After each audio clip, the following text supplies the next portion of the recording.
What happens when you're raising young kids and then you're diagnosed with cancer? In this episode, we meet the Bright Spot Network, a community created for families facing exactly that.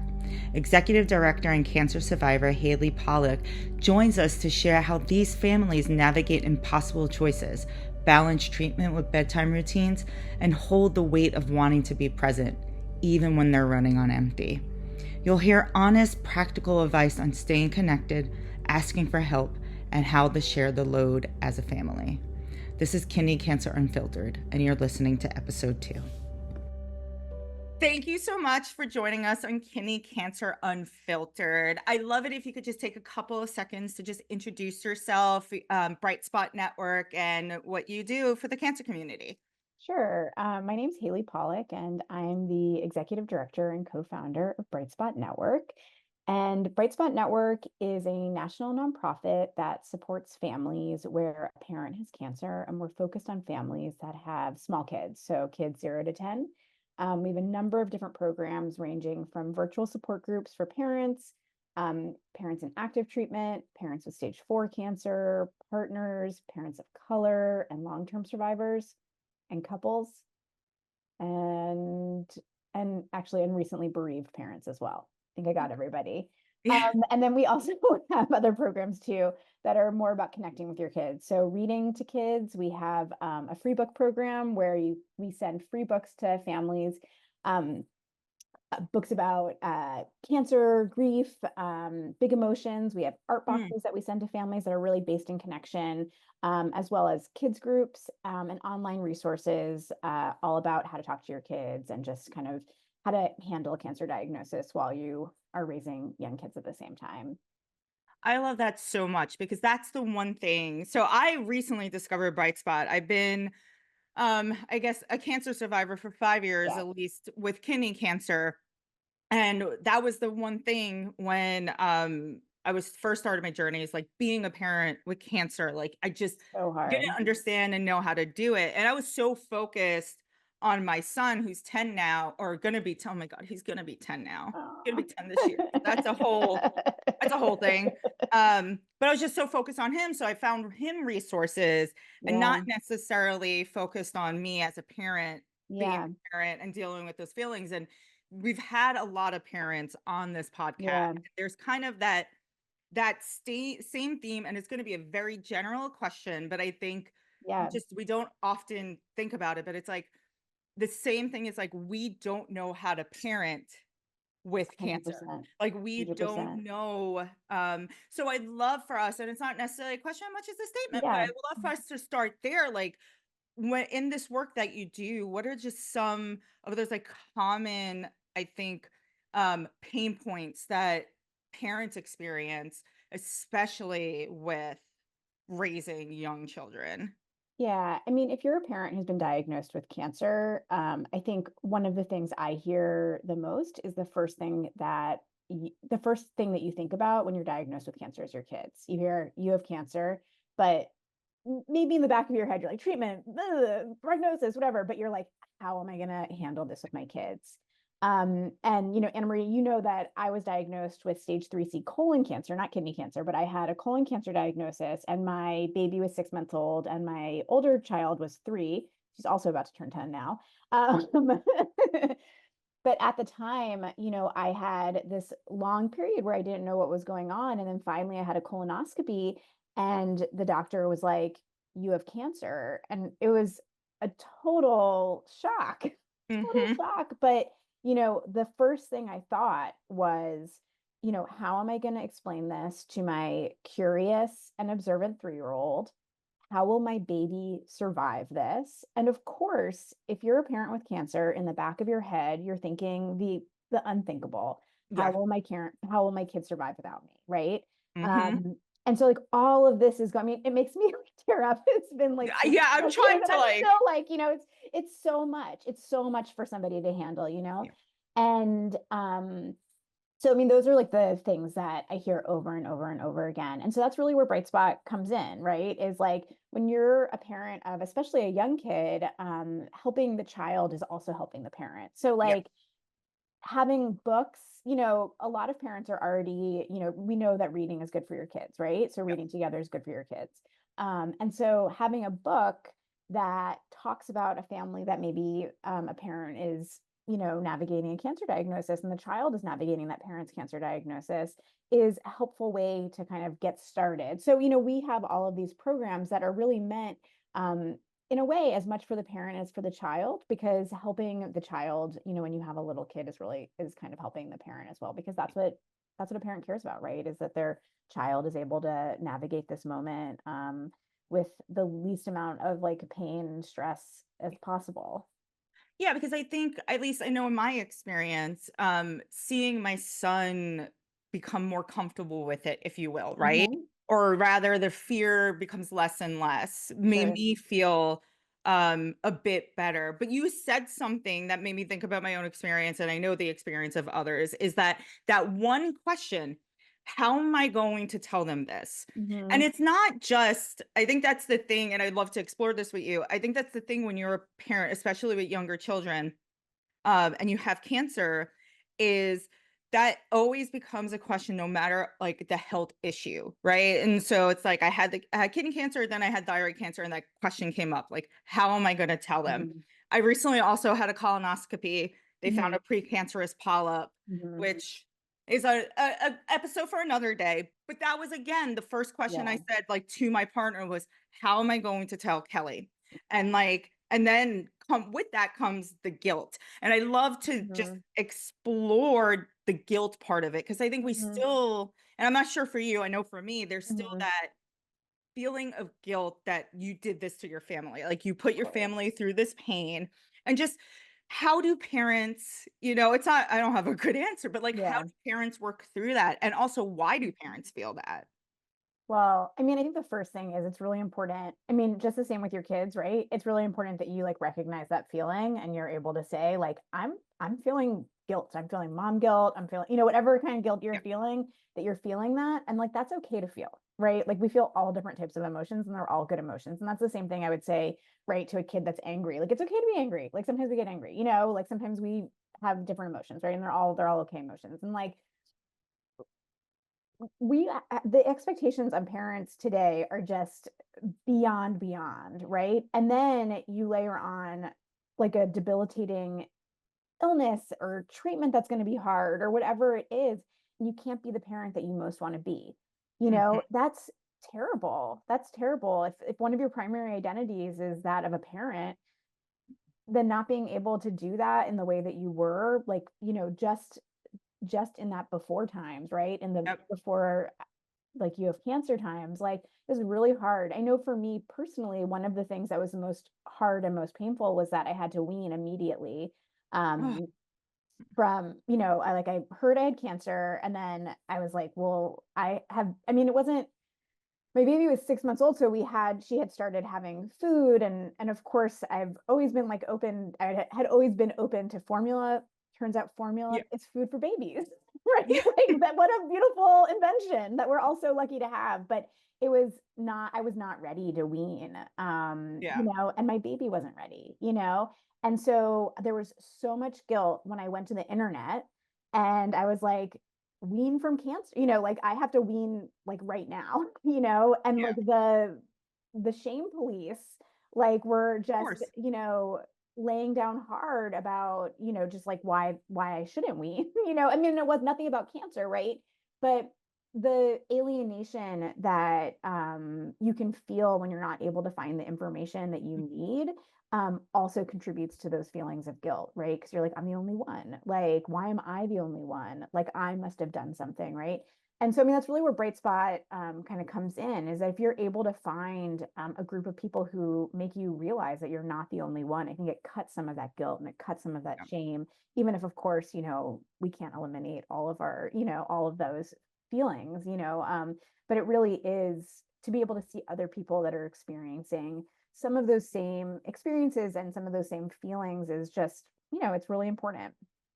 Yeah, there really is that connection and community can just make Mhm. the journey and experience so much easier. But you did bring up with the weaning. I'm sorry that you Oh, had to like yeah, experience no, that. I No, but appreciate like that. honestly, Yeah. it's tough to feel that. But you did bring up something that with that is there are so many decisions that we have to make Yeah. when we become diagnosed. And obviously they're Mhm. different.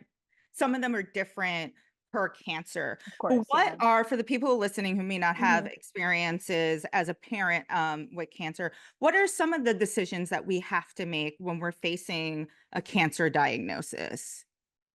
Well, obviously the most important thing is talking to your doctor, but I know that parents that I talk to, not only are they making decisions about like treatment schedules, because obviously a treatment schedule can really upend your whole life. Hmm. Whether or not you have to be in the hospital or you have to be like in an infusion center for 8 hours versus 2 hours, go in multiple times a week, go in every three, whatever that might be, that can be a really important decision for a family. I think also the way that you receive chemotherapy, if that is part of your treatment plan. I know in the colon cancer community, one type of chemotherapy is delivered through like chemo pack. And so then that's like on your body. And so if you have a little baby, that might be a hard decision because then you're really like not able to like be with that child. You have Yeah. to like have some physical distance, things like that. And I think, like you said, if you're pregnant, there's a whole other slew of questions. I mean, I think that really like what you're getting at is just that like being when you're like a parenting patient, you're like when you're a parent, you're never not a parent, right? Like cancer Yes. comes Yeah. in, but like you never stop being a parent, right? You just have this other layer of responsibilities, questions, decisions that are on top of those treatment, questions or, whatever it might be. Yeah, I know for a lot of kidney cancer Hmm. patients, who are not in advanced stages, Hmm. our treatment's just surgery, but Right. I know for me during my recovery, like having those 3 months of not being able to do Right. certain things, my son and I, like, it was a hard dynamic to navigate because he was so used to his mother being fit and doing workouts with him, and then Hmm. all of a sudden she's laying down and Right. can't move, and he doesn't, and at the time he was 5, like, he wasn't as Yeah. mature to really understand what I needed, or to even understand the pain I was experiencing emotionally, not being able to do these things with him and not being able to even Totally. interact with my partner. I think from that, like, what are some tips that you can share for parents to Yeah. navigate those challenges of, like, the before and after? Well, one thing that we really talk about a lot at Bright Spot is parenting from the couch, which is like a perfect thing for like parents that are recovering from a surgery, especially because you were like literally on the couch. Yeah. So, but it also is true if you have fatigue or nausea or any of those other like side effects from like chemotherapy or another type of treatment you might be undergoing. But parenting from the couch is just, being the parent, but like just watching or, being able to connect with your child in like really kind of more calm ways. So reading together, doing puzzles together, coloring together. But maybe, you're like playing with your kid, like they're just right next to you. I mean, if you have like a 5 year old, maybe they have like Hot Wheels and they're doing the Hot Wheels like on your body or you're doing a scavenger hunt with them. You're like find Ooh, something red, or 20 questions or like all of these things like car games, right? Like the games you play in the car to keep your kids occupied. Like those are all things you can do in your living room or from your bedroom or wherever you might be recovering. That really enhance connection between you and your child, and that's so important. It's important for your child. That's one of the most important things is for them to like kind of maintain that connection with you. But it's also important for you as a patient. Like we know that patients that have like better and enhanced like psychosocial supports have yeah. better outcomes. And if you're a parent, right, those psychosocial outcomes and those psychosocial supports are often about being the best parent you can be. And so if you're able to connect with your kid, like that's going to be good for you and for your kid. Now, I love the tie. That's a good segue. Oh, good. So connection, right? I think for particular in with kidney cancer, right? Hmm. There isn't a huge young population, although we are Hmm. growing, right? So it's not it's hard. It's honestly, Hmm. I was lucky to find people who are around my age and also have Hmm. children, but it's not exactly the easiest in my like community or my Right. neighborhood or anything. So what are some ways other than through the Bright Spot networks, like parents can who are dealing with a kidney cancer diagnosis can reach out and find and other than through the KCA, Uh-huh. find other parents like them? Well, I mean, I think that, sometimes it can feel alienating at your clinic, to feel like maybe you're the youngest one, or maybe Yes. you feel Yep. like you're the only one. And so first thing is kind of just like realizing that you're like, that's not true, is that you're not the youngest, you're not the only one. Like there's other people who have similar experiences to you. And then I would say, go to your local cancer support community. So like find, in-person community if you can through local supports like cancer support community. I would say Camp Kesem is a great opportunity for kids, but they also have opportunities for parents to connect. And then, I would also just say Bright Spot. I mean, all of these support groups are really meant to be supportive places for parents to connect with other parents. Yeah, I sing Camp Kessem's praises Yeah, amazing. all the Yeah. time. I think I've mentioned it 1,000 times on every podcast episode, even if it's not about children. I love them so much because that's the resource I found for my son, Uh-huh. Yeah. and I've been able to connect with other parents through there. I did wanna also ask, like, how do you bring your partner in? If you have a partner, a Mhm. spouse, and who also ends up being your caregiver, like, how do you bring them into this, right? How do you bring them into the fold? Because I know that's something my partner is not my father's son, right? Mhm. He is his stepdad. So for me personally, it had been hard to kind of relinquish some of that control to him in terms of Mhm. parenting, right? So my situation is not necessarily unique, but it's not everyone's. But Yeah. even still, what are some tips you have for parents dealing with a diagnosis to lean on their partner and their family? So it's not as it's always going to be hard, but it's not as hard to parent with cancer. Well, I mean, there's 2 things in that question. The first thing is, with your partner, there's just so much going on there. A lot of times there's like a role reversal that happens. Somebody that had been the caretaker is now the caretaker. Yeah, Like there's a lot going on there. And so I think like open communication is like the most important thing. Is just making sure that everyone is talking about their needs and their feelings and everything like that. I think in terms of your partner, helping to parent, I think is also really similar. Is a lot of times routines change when there's a cancer diagnosis, whether or not it's because the parent who had been dropping off can't do that anymore, or a treatment schedule changes things, whatever it might be. It's really important to talk to your kids about routines, and making sure they know if there's going to be any changes into their routine. That's also really important for the partner, and just like making sure that those changes are able to be discussed and maintained. And then I think the second part of that question is really about asking for help, right? yeah, Is that when you yeah, have a cancer diagnosis, you might have to ask for help. And of course, we hear people say like, "Well, let me know what I can do," which is coming from like the most genuine and honest place, but it does put the onus right on the patient to be like, "Okay, yeah, here are things." But what I say to patients and parents is actually come up with a list of things when somebody says like, let me know what I can do. Is you can like actually like I'm not going to be home from 2 to 4, and I would love for you to clean my kitchen, you know. And like you have to be able to have a relationship with somebody to ask for like a big ask like cleaning your kitchen for you. But knowing a few things in the in your back pocket that might be helpful can be really helpful for you. It might be just asking your neighbor to take out the trash. It might be asking a classmate to, your classmates, your child's classmates' parents to take your kid to school or something like that, or pick them up. Extra play dates, things like that, yeah. that can be so, so helpful. Extra walks, extra dog walks. There's so much that people really want to do, and you have to ask. You just have to ask Yeah. for help.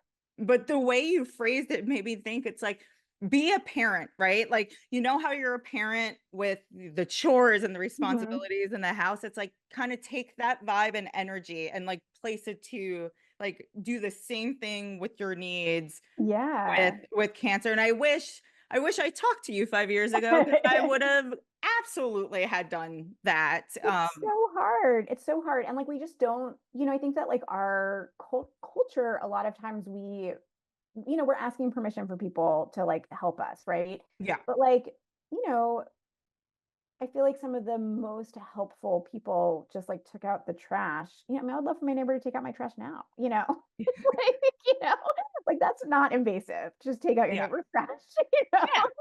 But like, I think that like dropping off some food while somebody's out and just texting them, I was in the neighborhood. I think that all of these things are just really ways that, we just support each other in hard times, whether or not it's cancer or something else. And it's important to be able to just kind of like let people know what your capacity is too. So And speaking of capacity, you talked earlier about, or at least we touched on the fact that it's like parenting is hard. Parenting with mhm. cancer is harder. Um, but then parenting with cancer while you're working It's is a horrible. whole other Yeah. thing. So I would love, and it's uh, not, generally just to talk about, what are some ways that you see parents having to navigate parenthood, cancer, and work and a career. yeah. I mean, we already have so much on our plates before cancer. And at Bright Spot, we talk about how like, our plates are full, like without a cancer diagnosis, and a Yeah. cancer diagnosis can make it totally overflow. And that's true. Like a lot of people choose to, or a lot of people, if they're able to not work, they choose to not work.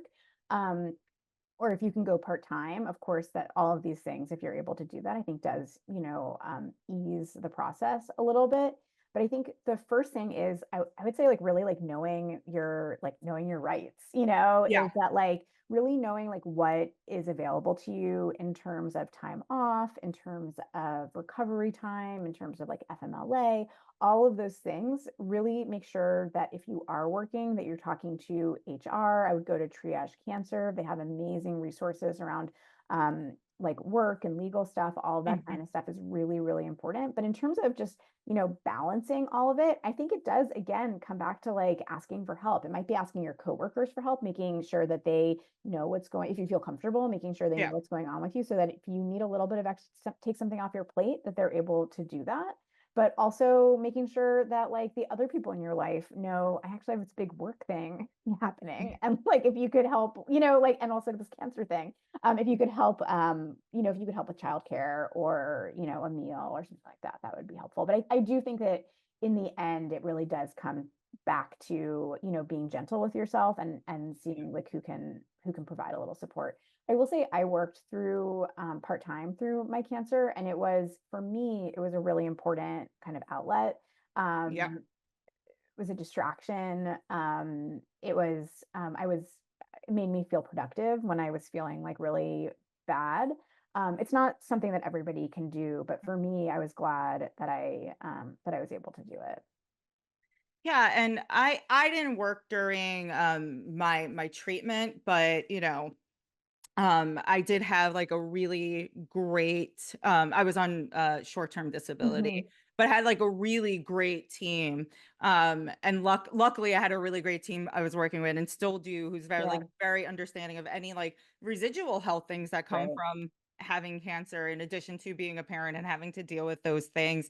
But I Mhm. think what you said about knowing your rights is really important because unfortunately that's not the situation for everyone where they Yeah. don't have a great team. I do want to just shift gears a little bit because we had touched on this earlier, but um, concerns about family changes. So it's not unfortunately always a situation where okay, you have the surgery, the cancer's out of you, you kind of just recover and you go back to life. Mhm. Like sometimes there are family changes, maybe to your health, maybe you're less able to be active as a parent Yeah. as an effect, or you talked about bereaved parents, maybe there's a change there. Mhm. Let's just talk about that more, like touch on that Mhm. more about what are some concerns you've seen about family changes as it relates to parenting and cancer. I mean, I think something that we haven't talked about is just like how to talk to your kids about Yeah. cancer. And I think that that's really kind of at the core of this is that like when you're diagnosed with cancer and you're going to have a big change in your routine, and that your kids are going to hear perhaps, you and a partner, you and a family member talking in the background. It's really Mhm. important to talk to your kids about cancer. And so that's about being open and honest, age appropriate. It's about letting your child know that you are open to questions. You're open to questions Mm. now. You'll be open to questions tomorrow. You'll be open to questions, days from now. Whenever those questions come up, like you're going to be open and available for those questions. And I think it's also about prepping them and, like I just said before, is like doing your best to maintain routine. So, you want to maintain a routine to the best of your ability. And of course, you can't always maintain the routine you had before your diagnosis. But, Yeah. to the best of your ability, you want to maintain that routine. And then when you can't maintain that routine or there are changes, perhaps a grandparent is coming to live with you for a little bit, or your family has to move for a little Yep. bit to Yep. go to a different, city where you can get the treatment that you need.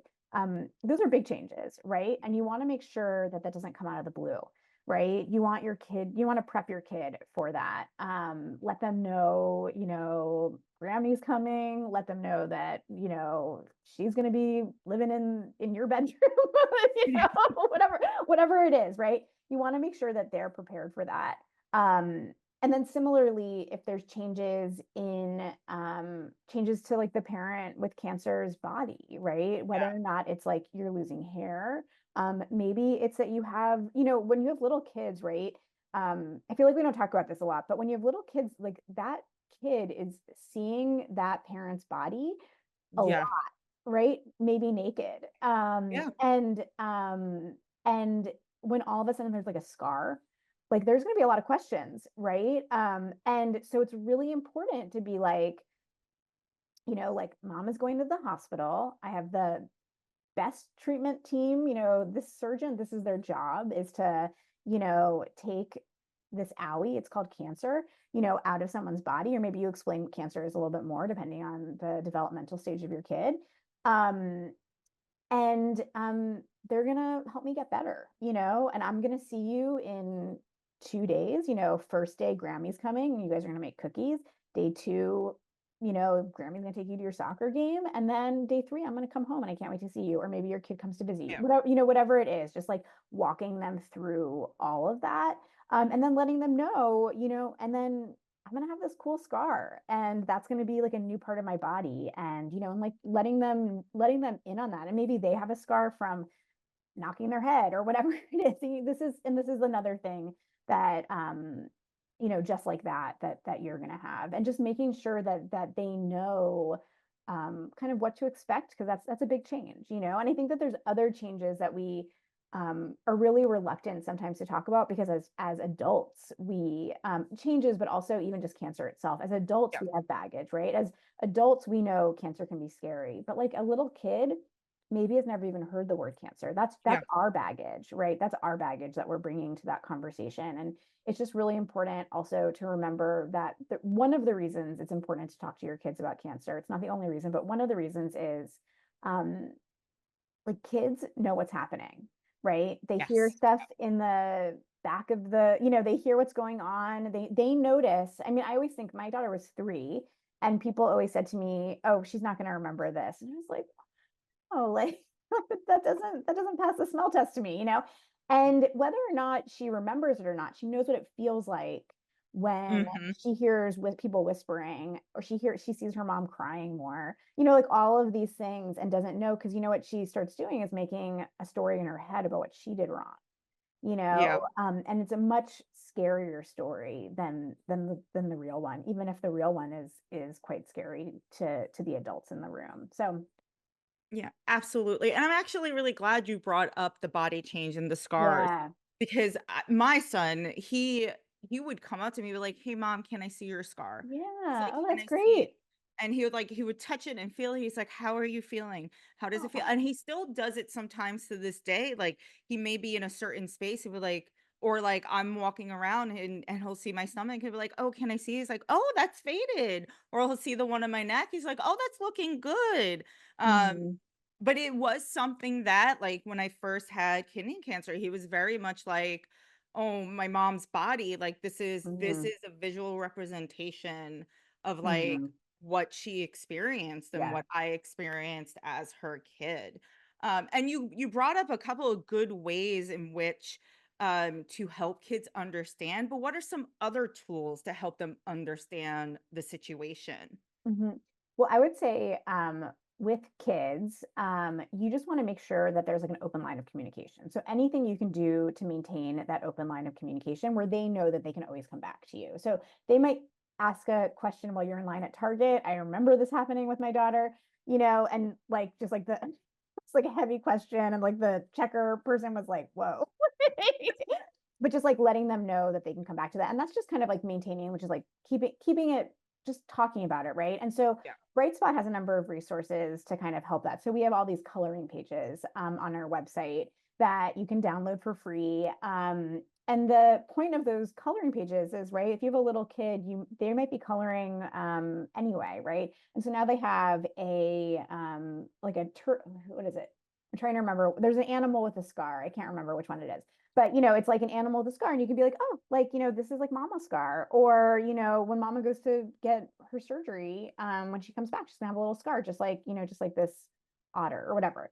Yeah. Um and so that's just like another way to kind of like maintain kind of just open communication. It's not super heavy, it doesn't have to be kind of like this major conversation. It's just a small way to keep it going. So one thing I would say, so stuff like that, just kind of coloring pages, keeping it, just maintaining conversation about changes and as well as the cancer. Reading together is a really great tool. We have a number of free books on our website that we'll send to families for free. That again, it's just a way to kind of maintain that connection, a different way to have that same conversation. I would say that you can helping your kid to talk about their emotions. That's the way, like for a small child, a parent's cancer diagnosis is going to come up, right? It's going to Yeah. be, regression, explosive behavior, or not those things. But like those are ways that it could appear. And so just like letting your kid know that it's okay to be sad, it's okay to be angry, that those it's okay to be scared, right? Like those are all things that maybe you feel as well. And like here as a parent, here's what you do when you are feeling those ways. Yeah. And so then the other last thing I would say is kind of just like basic mindfulness, is like helping your kid to like breathe through things when they're feeling scared or nervous. Maybe you have a mantra that you say together, like I love you, you are loved, whatever it might be, but just something like really calming and grounding that is a connective way for you guys to kind of like maintain that connection, but also let them know that it's okay to like continue this conversation.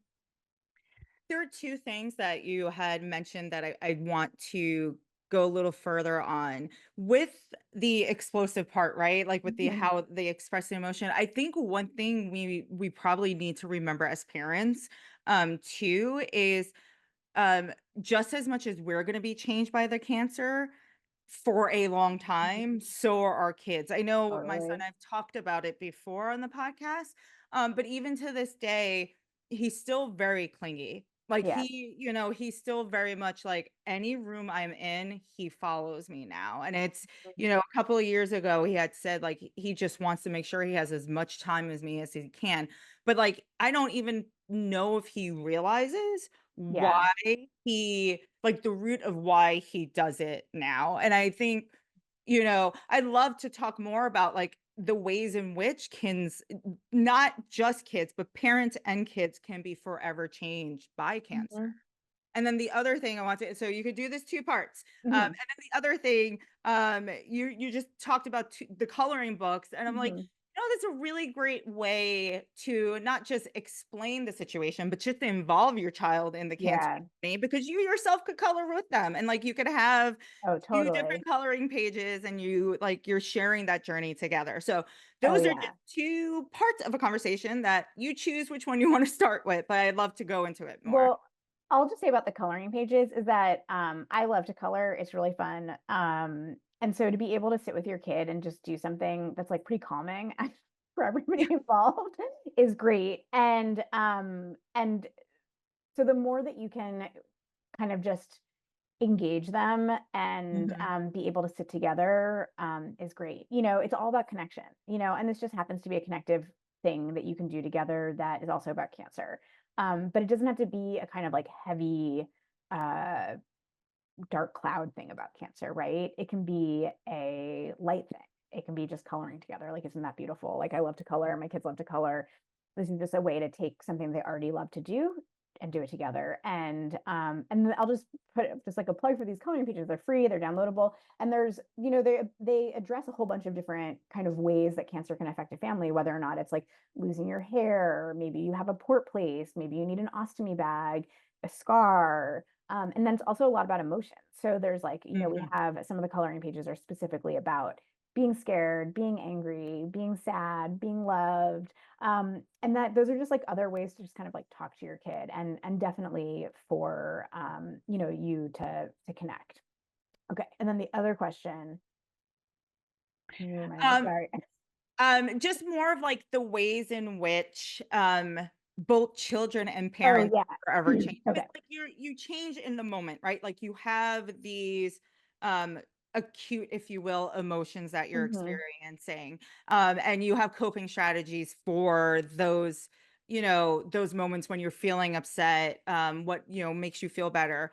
But then there are the forever emotions, right? That Yes. change like in the way. So I just love for like Yes. in your, your experience working with so many different families, even for yourself, what are some ways you've seen both parents and children forever changed by cancer? I mean, it's impossible to have a life-changing experience like cancer and not have like your life changed, right? And I think, Exactly. yeah, and I think for adults and for parents, you know, um, I think it can change us in all different ways, right? And I don't, in some ways, I think that that's like unique to being a parent. And other ways, I think it's just about being a cancer patient, whether or not it's, the community that you keep close, changes that you decide to make in your life. Like all of those things are often because of a cancer diagnosis can be like a real, just like a before and after in so many different ways. I think for kids, I think for kids and for parents, right? I think a lot of times I hear, and this goes back to the kind of idea or the question about guilt, right? A lot of times Mhm. I hear parents expressing so much guilt because their kid, um, they see their kid being angry. Maybe they see that clinginess that you were talking about as being negative, or this type of other sort of things that like that as parents maybe they attribute because they're feeling guilty. They Yeah. attribute like a sort of like negative read to. I mean, I really like to reframe that. And what I see with kids is tremendous resilience. Yeah. Is that like they are faced with a pretty scary thing, right? Like their parent maybe is separated that for them from the is maybe separated from them for the first time. Maybe they see their parent expressing emotion that they've never seen before.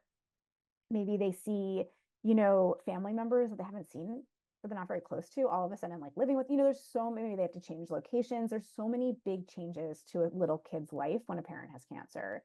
Yeah. But what I see and what I saw with my own kids, or at least my older daughter, is tremendous resilience in that. Yes, it's scary. Yes, there can be clinginess, anger, like all of those things. But I have this like really like so two things. One is my daughter was like 5, so it was 2 years after my diagnosis, and she just brings me this Lego, you know, uh, build that she had made herself, and it was of these like Lego friends visiting a Lego friend in the hospital, and it was totally unprompted. It was just, she was working it out, right? She was playing it out. This Yeah. is like, and this is what she came up with was like remembering because I was diagnosed before COVID. So she was able to come and visit me. And I'm sure that was actually very scary for her. And she was playing it out, but it was this like beautiful thing of like visiting. She was like, oh, and like, Emma's bringing, so and so, so balloons or whatever. And I was like, so beautiful to me. It was staying with her, yes, but like it was, um, she was finding ways like this Yeah. outlet to express herself. And then the other thing is she had a friend at school whose parent was really sick, not with cancer, but like was in the hospital, unable to care for her friend. And they're like not really good friends, but it was kind of like in the, it was like in the chatter in the classroom. And my daughter like jumped on that and was like, let me be your friend, and came home and talked about it with us. Yeah. And so I think that that's just like a reframe. And I've heard that from so many parents is that kids who have an experience like a parent with cancer, like develop like enormous empathy. And Yeah. that's just kind of like a natural experience that happens is that like resilience and empathy. And those are beautiful things. I mean, like what more can a parent like ask for an empathetic, resilient kid, right? Yeah, absolutely. I would say, yeah, my son too. I mean, he was empathetic before then, but afterwards, like he's just one of the most compassionate, empathetic children I see. I kiss him just the Hmm. same absolute way. But it's interesting when I had my son in Wonders and Worries here in Hmm. Austin. And that was one of the things that he tended to do a lot in his sessions were create medical scenes. Like Hmm. he was just, and it just seems to be one of the ways that like they cope and work things out. Um, what are some other coping strategies that we can help our kids with? And also, what are some coping strategies for ourselves, right? Like, because as parents, I think we're always going to be so focused on our children, but we also need to take care of ourselves too, Yes, right? of course. So, what are coping strategies for both of us, if you will? So for kids, I mean, it's so great that your kid is that he was doing medical play. That's so kids want to play it out, right? Like that's Yeah, how they handle it. I think sometimes I hear parents be like, I talked to them about cancer and then like they just started playing. And then, the next day they were playing doctor. I was like, no, no, no, they heard what you said. And this is them making sense of yeah, it, right? So letting your kids, or not just letting them, encouraging them to, have like medical play, be doctor to their stuffy, having, that type of thing. If you're able to get simple medical things from your doctor, that's really great. Like, plastic syringes, masks, hair nets, even like little, what are they called?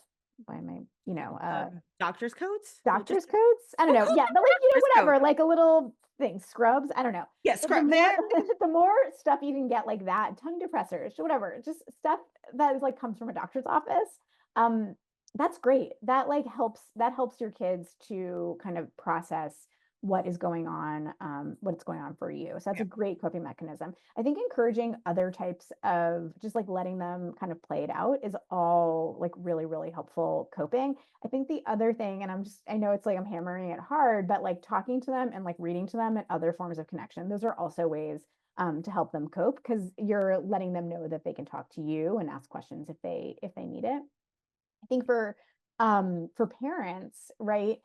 Getting connected to other parents is like a tremendous way that you can help cut that alienation and find community. So if you're able to find community, whether or not it's from a local like a local cancer support community, as I said earlier, from Bright Spot, from Kesem, from Wonders and Worries, whatever it is, if you're able to find other parents who have a similar situation, whether or not it's kidney cancer or another cancer, but have that kind of common experience of being a parent with cancer can be really huge. So that's one thing.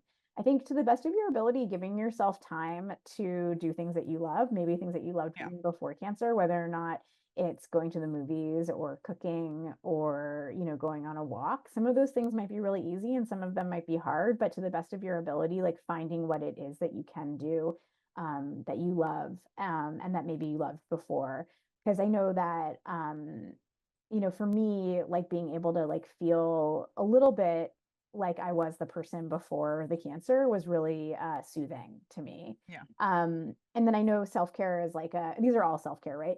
But like yeah, self-care is like a buzzy word, but like really like allowing yourself that time to process is all part of like self-care also. So whether or not it's like you are looking for, therapy or support groups or just a friend, those are really important coping ways that we cope is just through learning how to process this yeah. pretty major thing. So Yeah, Yeah. I think it's I love the fact that you're hammering home, like, the reading and connection and Mhm. communication. Because I the other thing I ran into as a parent, I don't know if you ran into this yourself, but the first time around, with the kidney cancer, at first, my son didn't understand why I couldn't parent the way I Right. used to like, I parented before, right? And Mhm. not just immediately after the surgery, because that's just the obvious point, right? Like, I'm Yeah, out of right. the house for 3 days. Obviously, it was during COVID, unfortunately, so he Mhm. couldn't visit me at home. I'm mostly in bed because, my body's been Recovery, cut yeah. into and everything. But after a bit, it was like, "Okay, mom, but why can't you pick me up?" Or, "Okay, mom, but why can't you do this?" And it's like, "Babe, it hurts." Like, and I Mhm. would have to, like, talk him through it. But I think that's another thing as a parent. It's like, when you don't when you're faced with a child who may not fully understand, it's like, Yeah. you have to you also probably don't fully understand a lot of things too, right? Right. But it is something like you can't just, sweep under the rug just for the safety of your family. You have to, like, really kind of talk it through. And I Mhm. think I know we have a few minutes left, so there's a couple of things I want to ask. One, Mhm. um, how else can you involve your child in your journey, right? Like, you can't necessarily, or you may have to take them to doctor's appointments Mhm. depending on the type of situation you're in. Um, but other than, like, coloring and reading, like, how do you actively involve them in, like, decisions or Mhm. experiences that you're going to have to make, irrespective of being a parent? Mhm. Well, I mean, I think obviously there's some decisions that are made by adults, Yeah. right? And so I think that that's one thing is to feel really confident that like not all decisions you do want to. But for Bright Spot, I mean, we work with families who have like little kids, right? And so we want to be able to involve them in the process. Maybe involve them in letting them know what's happening, but just being confident in your decision making and that you're making the decisions that are best for you and your family. And I think that that's really really important. I think obviously as kids get older, like maybe there is an opportunity to be like, I have to travel to this hospital to get this treatment. You can stay here with, like whatever family member it is, or you're welcome to, come with me and like you'll have to miss 2 days of school, and Yeah. that's a decision that your family has made together. For sure, I think that's really, really important. I think for really little kids, one of the best ways to involve them in the experience beyond just talking to them is having them help, right? Can they get you water? Can they massage your feet? Can they get you a book? Can they get you the remote? And then you guys just watch a show together. Watch a Yeah. show, eat breakfast for dinner, whatever it is to make it easier, but do it together, right? So I think the more that you can get them to help you, little kids, that's like that's they love that, right? Yeah. They love to sweep. Might not be the most helpful sweeping of your life, but the more that you can get them to just do like little things around the house Yeah. for you, is really like a beautiful way to include them, and that's going to make them feel really good. And I think also, this is a thing that you can do to prep before, especially for surgery or something like that, Yeah. is letting them know that a big way that they can help is by using gentle hands, right? Um, Mhm. and by like being kind of quiet. Like, can they whisper? Right? Because mom is going to be really tired. Um, Yeah. so just like letting them know that some of the things that you need is kind of like reframing it as rather than like you need to be quiet, rather than like a big helper can do these things like being quiet, by being using a whispering voice or using gentle hands. No, that's excellent advice. And the second question is open to you. Like, is there Mhm. anything that we haven't touched on that you think is really important for our community to understand, whether they're the parent themselves or they're supporting a parent? Mhm. I mean, I think that one thing that we haven't talked about that I think is important is about the parents, which is like just how important it is to recognize that these conversations are going to happen more than once and to be Mhm. gentle with yourself about that. There might be tears and that's okay. Obviously you want to be as composed as possible, but it's okay for your kid to like see you have emotion. Like that's okay. And that in the same way that we want to be gentle with our kids, like you're experiencing something so big. It's okay for you to be gentle with yourself and for it not to, you don't have to talk to your kids right after you listen to this podcast, right? Like Yeah. take a Yeah. beat, you know, think about it. You know your kid the best.